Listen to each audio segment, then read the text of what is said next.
लाहौर के सर्विसेज अस्पताल में निजी कंपनी के सिक्योरिटी गार्ड्स ने तनख्वाहें ना मिलने पर एहतजाज शुरू कर दिया। इसी पर बात करेंगे नुमाइंदा डॉन न्यूज़ नुमान लियाकत से। नुमान, क्या वजह है कि मुजाहिरीन 4 माह से तनख्वाहों से महरूम हैं?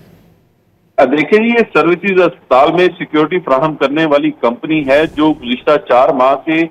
जो सिक्योरिटी गार्ड हैं इनका माशी कत्ल कर रही है, क्योंकि 4 माह से इन्हें तनख्वाहें नहीं मिली हैं और जो हुकूमत की जानिब से तनख्वाहें मुकर्रर की गई हैं 37,000 रुपये जो वेजेस मुकर्रर की गई हैं वो भी इनको नहीं दी जा रही है और 25,000 रुपये के हिसाब से इनको तनख्वाह दी जाती है और 4 माह से वो भी इनको नहीं दी, जिस पर आज सिक्योरिटी गार्ड ने एहतजाज जो है वो शुरू कर दिया है और वज़ीर पंजाब से नोटिस लेने की अपील की है और ये कहा है कि आज क्योंकि लेबर डे है और लेबर डे की मुनासबत से जो मजदूर हैं इनके हकूक की बात तो की जा रही है, लेकिन 4 माह से जो सिक्योरिटी गार्ड सिक्योरिटी फराहम करते हैं अस्पतालों के अंदर ये तनख्वाहों से महरूम है। इस पर नोटिस लें और फिलफौर जो तनख्वाहें हैं वो अदा की जाएं। तो हम कंपनी की जानिब से मुलाजमीन को ये कहा जा रहा है कि चेक अभी क्लियर नहीं हुए हैं, जिसकी वजह से इन्हें तनख्वाहें नहीं दी जा रही हैं। जी बहुत शुक्रिया नुमान लियाकत इन तफसीलात के लिए।